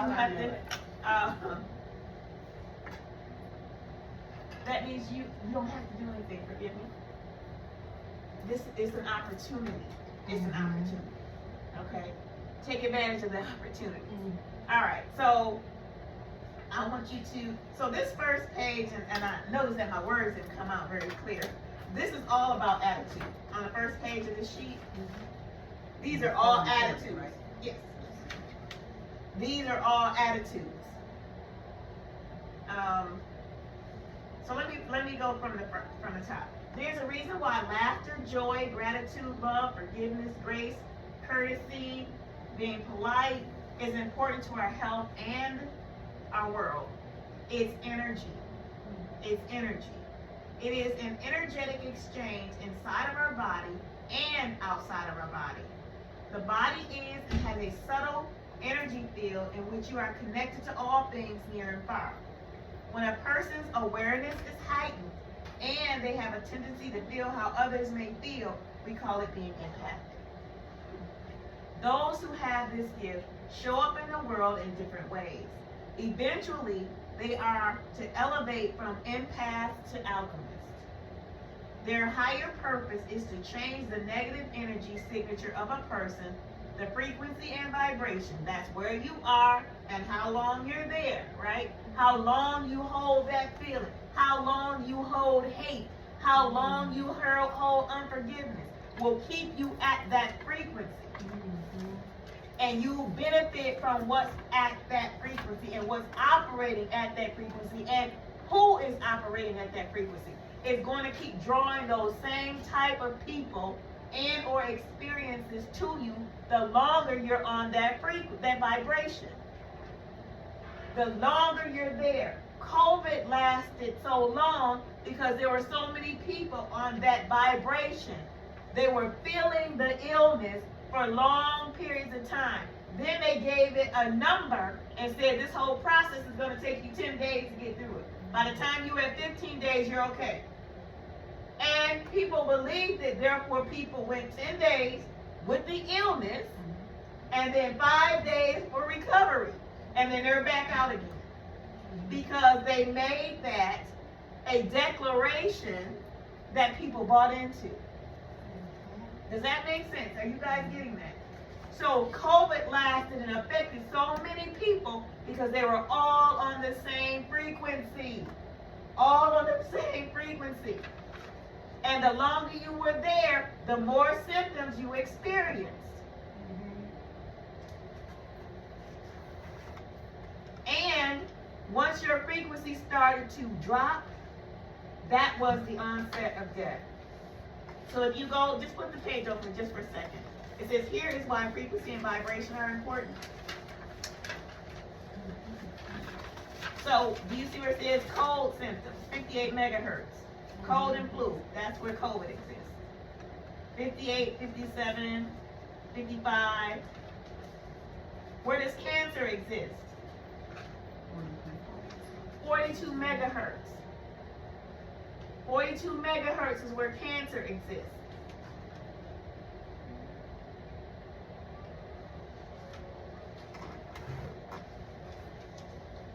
Megahertz.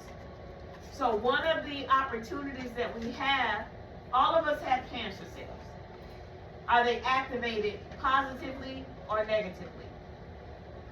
Because, and because it's negative, And there's all of this, it's all of this attention on cancer. The attention is not on the cure. It's not on the cure. We're marching for research money. We're marching. We're not marching for cure. We're not marching. We say we want a cure, but we need more money for research. We need more instruments. We need more chemicals. We need more medications. We need more chemotherapy. We need more radiation. And those are all things that's manifesting. It's all that's manifesting, right? Because the vibration, how long we're here, continues. And so how people are fighting cancer is what? They're raising their frequency, and they're maintaining the laughter and the joy and the gratitude. A friend of mine beat cancer because that's where she kept her frequency. That's the type of food she ate. She ate live foods. No processed, no canned foods. A friend of mine right now is going through it. She's wavering because of her faith. She's wavering. She went through the process. She had the mass removed, but she realized that this was from her years of hardening of heart. It was, and she was at a space when she got this diagnosis. She was at a space where she had finally found her peace. She had 2 months of that peace, and then this came up, and she was like, "But I'm not even thinking like that anymore." Nope, you're not. But now your faith is wavering. But it still showed up. I said I don't want it. I said I didn't want this, but you wavering. I tell her how to support. I say, stay your frequency. Stay your frequency. Hold that frequency. Remember what that peace felt like? Hold that. Well, but all these other things, it just did just like this. I could see it. But and so many people come to me telling me about they have cancer. I had a friend that didn't live, and I had the one that went through this, and this person went through chemotherapy, and this, I don't want to go through radiation. I'm saying control of thought, control of action, and devotion to purpose. What is your devotion to purpose? So her devotion to purpose, she got rid of all plastic containers. She started using glass, because that's one of the issues. The dye and bras also is a culprit. When you stick your phone and your bra or your purse and you wear it right here, that's also a culprit. All of these things play into that, all of it. But when you cannot lose, when you cannot miss, is to keep that frequency up here and keep that vibration up here. You want that vibration of peace to last. You want to keep it for as long a period as you can in your day. You want to be laughing. You want to be happy. You want joy, and gratitude will help you to overcome. And it may not be easy, but it's control of your thoughts. Whenever it comes around, what do? You got to replace that thing with something. So some of the things that you can replace it with, if you look down underneath that frequency of people and things, it says therapeutic essential oils, biofrequencies. It says rose oil is 320 megahertz. Roses or just the oil from roses is 320 megahertz. She should be inhaling roses. There should be flowers around her at all times. The joy that it brings, the frequency in your space. Live plants increase the frequency in your space. Aromatherapy, incense, all of that brings that joy to the space. It increases your frequency. I like plugins. I'll use plugins. There's one in here. Somewhere over there it is. Because I know what it can do. It can keep me in that vibration for longer periods of time. So once you get to a frequency, you gotta hold it. You have to hold it. If you're trying to break something, if you're trying to heal something, first be quick to forget. It's not easy, but you control that thought. You can choose. You can choose to forgive. You can choose to see it differently.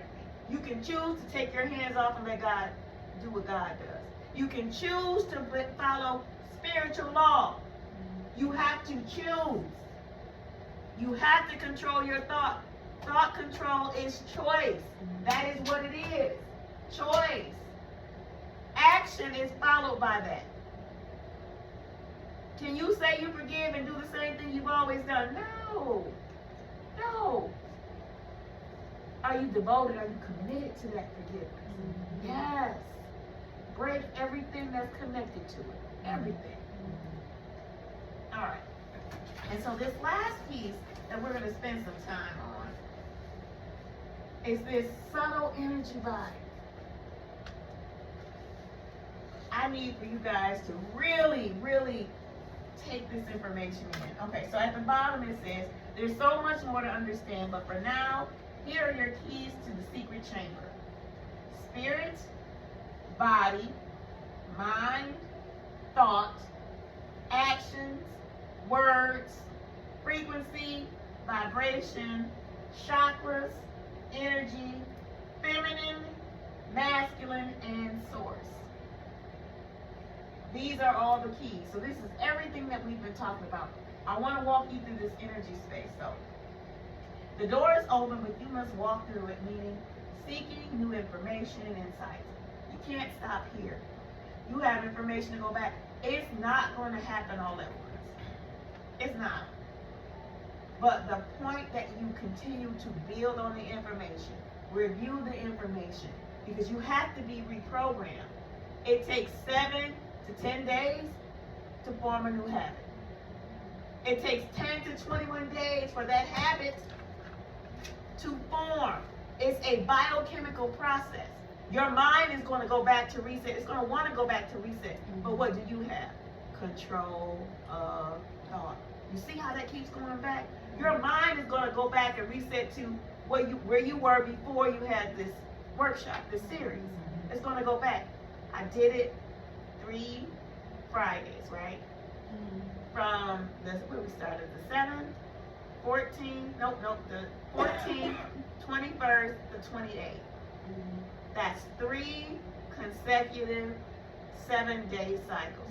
We need to get to 3 consecutive 21-day cycles before it becomes a lifestyle. So the old thinking has had a chance to soften, and the chemical bonds of your old thinking has softened. So it's room for it to break away. If you continue to do this, at least review it every weekend. By your 63 days, this will be a lifestyle. So you'll be applying these things as they show up. You're going to start remembering, you're going to start seeing it, you're going to start noticing it. That's where the change happens. Once you get to 63 consecutive 21 days, you went through 1 cycle of 21 days. You got 2 more. That's why I wanted you to record it. That's why you're taking these home. That's why in your bag, you're going to keep all your stuff in one place so you can always put your hands on it. And this is a bag. If you miss this in the dark, you really in trouble. You're really in trouble. Tools, information. You have a whole folder full of information and tools. You have things to help you to remember. You have things that you can go back and read. You have an opportunity, and because you're aware now, that color thing, that chakra, this subtle energy body that I'm about to share with you right now is going to keep showing up. It's going to keep showing up. And you're like, dang, she mentioned that. And this person was in his red car acting crazy. It's going to keep showing up. When it happens, it's going to keep softening until those old ideas break. They're going to break and they're going to be replaced with this new information. So you can take control in spaces where you may not have had it before in this way, but when you move forward after 63 days, you guys will be calling me, let me tell you what I did. I did this, I manifested that, I stopped this, we grew that. Like our conversation is going to be so exciting, so y'all make sure y'all make those calls too. So 21 days, the next 21 days takes us, let's see, how far do we have? Let's see the distance we got to travel. So that's 1, 2, 3. That means an 18. Then that's 1, 2, 3. That's May 9th. So your shift, by the end of May, you should be really walking in your power. Your chamber door is open now. Nobody can take it away from you. So by the end of May, you will really be on fire. But remember, those tests are going to come. Because remember, universal cosmic law that you're under, now you're under spiritual law, right? You're going to start seeing cycles. Things are going to start, you're going to start seeing the cycles. Something's going to come back. It doesn't mean you're in the same space, because we operate like this. We will operate in an upward spiral. Energy spirals. Energy spirals up. That's why our hair, our natural hair, it used to be nappy and kinky. It's coiled because it's a spiral. It's a spiral. It's a spiral. It's that way for a reason. My hair locked really, really quickly. It's a spiral. That's what it's doing. This is one of our antennas. Our melanin is another receptor. I'm glad you brought that up. That's another receptor. It's an energy center. The center, where is it made and produced? Third eye. Made and produced your melanin. Your intuition, your power, your strength. And now that you have spiritual tools to help support that, the melanin is physical. It's a physical chemical, but you can use it for both. All right, so the subtle energy body. So what I want you to recognize, this is, let's say this is just this is your spirit body. This dark red here, you can see it on your paper too. The dark red is your spirit body. Your physical body is the pink outside. It's the outline. This is your spiritual body occupying the vessel that we call the body. Okay? This is that next level. This is where you do a lot of your traveling. So when you feel like you're asleep, like you're going to different places in your sleep, if you've ever had that feeling where you crash back into your body, anybody had that feeling before? Like it feels like you just boom, and you wake up like, what was that, right? Yeah, that is, you were astral traveling. Your spirit body was moving around, still connected to you, like an umbilical cord. It's still connected, but it's not holding you. It's not holding you. So also in these spaces, these are the spaces where we're connected to other people. So I want you to work through this exercise. So, alright, so I want everybody, Rochelle, Rochelle, I know you've done this before, so can you reach this one? Yes. So there's an on-off switch.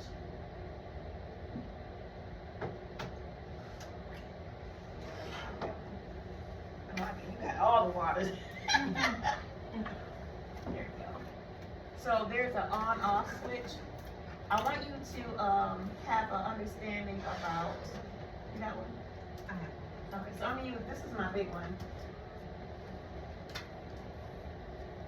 So the energy that is outside of us right now is being captured in this plasma ball. Oh, do you have to turn it on? Yes, you have Oh, to where turn it is on. it It's a little switch at? that's on the side. Oh. So I'm just using this just because it's bigger. So all of the energy that you see is gravitating toward everybody that's in here. We are all energetic beings. So I want you to just put your face a little close to it and see if you can feel the resonance of the energy.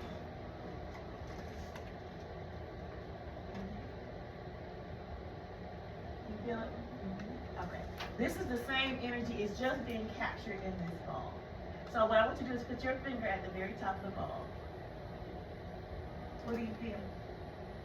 Touch it. Yeah, touch it. Mine is real hot. Mine's too hot to touch. This is the power that you have in you. You are an energetic being. You are a spirit being. This is how it's being captured so you can see it. So, do me a favor, touch me on my finger, touch her, we're gonna do a loop.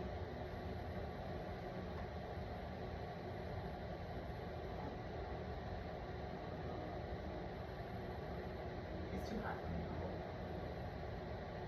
Try it. Is it hot for you? Yeah. See if it's hot for you. Different energy signatures. You try it. If it gets hot, you just take your finger off. That's like a shock. I don't know if it's hot. And I feel like I got. And I smell static now. We're getting there, but okay, down. We all have a different energy signature, but our energy is all connected. So let me touch your finger. Now, let's let Rochelle touch her. So we are connecting. You gotta touch Kelly's finger.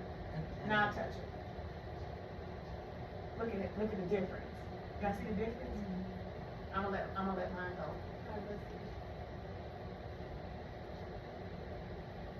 That was what you must look like a flame. That's because Rochelle's something different. Are you a fire sign? Oh goodness. So I want you to explore, because I need for you to see that you are an energetic being, and it is very real. And our energy in the room is causing this to happen. It's pulling it out of the air. Yeah, when I do this, I feel the static in my fingers without even touching. Like I feel it all over my hand. Let me see if we put it on mine. So this one will listen to or a pulse based on sound too. Are we talking? Is my voice casting my energy? Yes? No. Deeper, lower, higher, higher, higher! Right. So it's just an opportunity for you to test it and see. And it was different for everybody. Yeah, it does. And yours is like, But they talk about frequency we on got a lot of lines down here. Monsters Incorporated when they capture the screen. Oh yes, absolutely. Absolutely. Then the laughter has a bigger megahertz or something that they said. Absolutely. Absolutely. So when we're talking about being spirit beings, this is the energy that we're talking about. We can share it, right? And you can see it's different and it's actually following me. This is what you're seeing is your energy. It's your energy in the plasma hall. And so, and when you touch it, you activate it. You activate it or you centralize it. Just like your thoughts. Control of thoughts. This could change with your thoughts, it could change with your actions, it could change with your words. Your intention can change what it looks like, how your energy signature is being captured. But this is also the same energy that is transferred between people. When we talk about the subtle energy bodies, this is why everybody is connected. If you look at, I have the actual names on here, I'm not really looking at those. But, so when we talk about this outer circle, we're talking about this purple one, this purple ring. We're talking about how far that of distance it travels. So when you have a chance to look at this, it's the distance that it is apart. But we are in the same energy field. We're in the same energy field right where we are. And so let me see, which one would we? Say 3 to 8 inches, 6 inches to 1 foot. So we probably would be more our astral body, the energetic body. That one is, it looks like it's the green one. Okay, our psychic body is the yellow one. Our celestial body is the orange, and then our causal body, our soul, that's the one that extends, that reaches and touches everybody else. So when you're an empath, when you're empathic and you can feel other people's energy, this is where you're pulling it from. You're empathic and aware. That's the energy that you are picking up, is the one that you're aware of. And so, that's why in one of these statements it talks about moving from an empath to an alchemist. It's so important that as an empath and for your calling, that as you're moving through that process, that you're able to take the energy and then create something from it. Not hold on to it, because you have other people's stuff. If you pick up other people's stuff a lot, you pick up other people's stuff and you feel them, you want to help, you try to do some things to help them, and you're sharing that burden. When you feel the pain that you know somebody else is feeling, you share that pain, you know that you're an empath. Your goal then is to get to next level. Next level of an empath is being able to take that energy, you're sharing it, but you're also transmuting it now. You're turning it into something different. So you're going to take grief, and you're going to turn it into a painting. You're going to make a painting of it. Like, you're going to take the feeling that, okay, I don't want this to be grief, I want this to come back as something that is joyful, or something that's what an alchemist does. They take one substance from one thing and change it to another thing. That's why you have to become an alchemist if you're an empath, because it allows you to take those next steps in elevation. So the first thing you're gonna do is you're gonna be like, what is going on? Why am I feeling? And then the second thing that you learn is that's not my stuff. That's not my stuff. Oh yeah, I walked through, my coworker had this issue, or my friend had this issue, and it's just been bothering me, it's been sitting on me, it's been. Then you move from that to, what I'm gonna do is, I'm gonna take it, because if it's somebody you care about, you've already shared your hurt with them. So you're gonna move it from that, I'm gonna take that hurt, and I'm gonna do something with it. So I'm gonna bake her a cake. So I'm gonna change it from this pain or this suffering or this anxiousness. I'm gonna bake a cake. My 7-up cake is the bomb, right? So that's what I'm gonna do. I'm gonna bake this 7-up cake. And especially if you know that they like that 7-up cake, you can give that piece of what you took from them back to them as something good. But you're changing it from that substance into something else. We have the ability to do that. We have the ability to do that. And then to keep taking that to the next level. So I'm gonna change it from this to this, and I'm gonna put it back. Now I'm gonna take that cake, because once it exits the body, it's going back in a different form again, right? And then that form is part of what happens to help our nature, right? It's a circle, it's a cycle. And we go back to the universal cosmic law, because it's a cycle, right? So we are recycled. And so that's another important piece. So, all right, the door is open, but you must walk through it, meaning seeking new information, insights. You are a spirit being having a physical experience. Therefore, you are both energy and spirit, which is matter. The presence of the spirit within you makes you a living being. As a living being, there are spiritual laws, or universal cosmic laws that exist with or without man's knowledge. With or without man's knowledge and approval. Man has created and changed his own laws that are often separate and apart from spiritual laws. Spiritual things need spiritual tools. Y'all say this with me.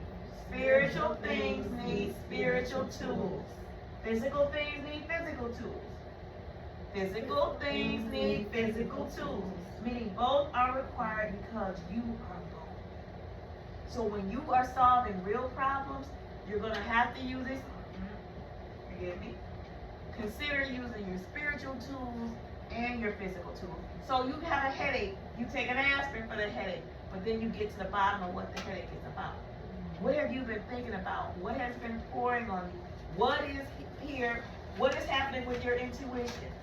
Right? You start pulling out your spiritual tools. Understanding and wisdom is a spiritual tool. Understanding and wisdom is a spiritual tool.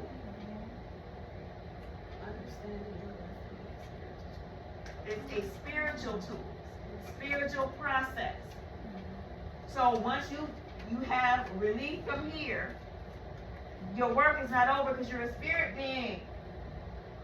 So stop thinking that once I do this, once I take a pill for this, that it's done. It's not for you. It's not for you. The world may be able to take an aspirin and call it a day, but you're not. You have to understand what was it showing you? What is it showing you? Because remember, it's not just you anymore. Your imprint is on your children. Your imprint, your desire to resolve spirit and physical is also on your children. Because now you have that and it's imprinted on them. They have a blueprint, you have an imprint. Where you are right now, you're adding that to their imprint. This conversation is recorded on their DNA. It's been updated. You know how you update software? You update your phone? That's what's happening. When you have this information, this spiritual information, it's being updated in your children. So they're going to be more receptive to this information. So you going through this process empowers your children. The telomeres, remember the caps on the DNA, it makes them live longer. If they are rebelling, it shortens because they're not absorbing the wisdom and the knowledge. But they have a time and a space to learn and unlearn behaviors. We all do. There is an age of accountability though, where you're intentionally making a choice. So we have to be mindful of the choices that we're making because those choices are going to impact our children. Okay? So make sure you absolutely understand that because it's energy and energy does not die. Energy does not die. We're a spirit being made of energy. We do not die. The body does because the body is physical. The body is from the dust. The man came from the dust. The woman came from the spirit. You are still alive. Y'all get that? The body is masculine. The spirit is feminine. That feminine energy lives. Y'all get that? So the physical part of us dies. The masculine part of us dies. The physical lives and it reproduces. Turn it back into sperm. And the cycle, because the universal cosmic law is cycles, the cycle continues. Absolutely. So I know this is a lot. Go mind mail on your sheets. Go put some information down there. Go put some information on your sheets. Pour.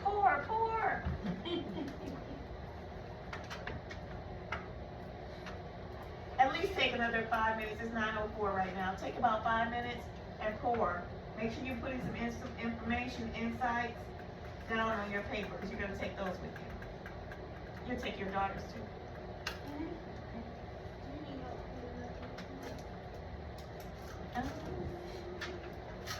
I'm going to turn on the light so you guys can have some light.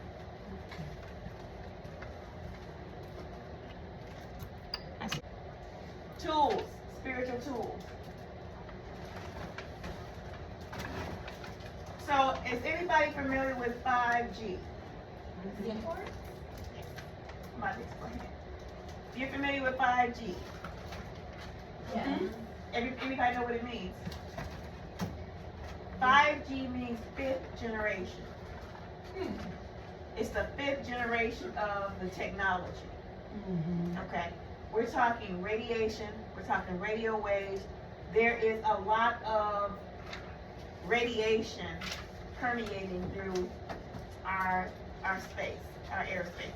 Microwaves, radio waves, all these different types of waves. What I want you to consider added to your tool bag, and this is both physical and spiritual. In your actual tool bag, your green bag, you have some clear quartz. It's raw, clear quartz. Clear what? Quartz. Yeah, clear quartz. What I want you to do is, if you keep your cell phone in your purse, keep one of those crystals in your purse. It is a deflector. I would also suggest remove the habit of having your phones by your bed or by your head, by your body when you sleep at night. Do not keep your phone within, because now we know about our subtle energy bodies now, right? So you have to be careful what frequencies you allow in here. Because we tend to have our phones with us during the course of the day. If you have pockets, do not put your phone on your body at all. At all. Break the habit, figure out something different. Keep your ringer up, put it on speaker. Try to keep distance between any type of Bluetooth technology and your body. You have to change these, forgive me, consider how these radio waves are affecting you. Consider. It's real. That 5 generation, there are towers everywhere. They had just multiplied them, condensed them, and put them in tighter spaces. They used to have to be 100 feet from the ground. Now they're down to 10. They have put them intentionally on school buildings with children. They're everywhere. They are ground level now. They are literally ground level down, and they multiplied them, and now they're multiplying them again. So they're already in the 6th or 7th generation. But remember, my number is 5, right? So anything dealing with 5, this is how it came to my awareness, the 5G. Right? I thought it was something else to it. It's some way deeper energetic things that are happening. But for you, because you're awake now, you need to make sure you're using your tools, your spiritual tools. This is going to, the crystals help to deflect all of the radiation and radio waves and microwaves that are coming in and out of your energy field. You have to consider protecting that space. So those crystals are, and it doesn't have to be huge. You see, they're not really very big. You can go as big as you want. I have them everywhere. I have a TV in my house. I prefer not. I didn't have my son. He couldn't have one in his room, but he has his computer in there, so he has crystals in there. His crystals everywhere. Everywhere I use technology, I have those crystals. It's a clear quartz. Clear quartz. And it's a raw stone, it's not a temple stone. So this is as raw as you can get it. Well, not quite. I mean, it still has dirt and stuff on it, but you guys know what I mean. Yeah. These are mined. These are mined quartz. Rose quartz. Continue to add. I have one that's polished, looks like a big diamond. It's polished, it's really pretty.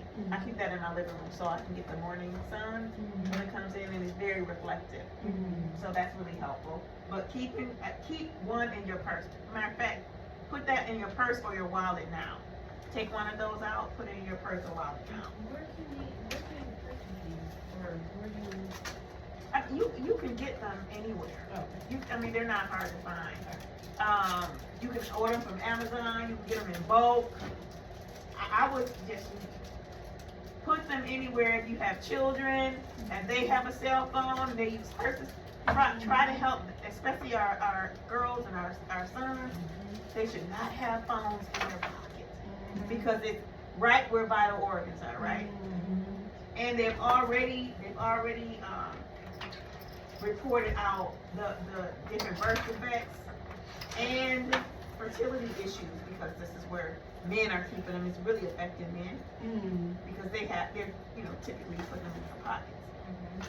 So just food for thought. Yes. Energy centers, subtle energy bodies. So please put a few more things on your list, and then you're taking it with you. I'm gonna give you some paper clips. Let's see what you get for paper clips today.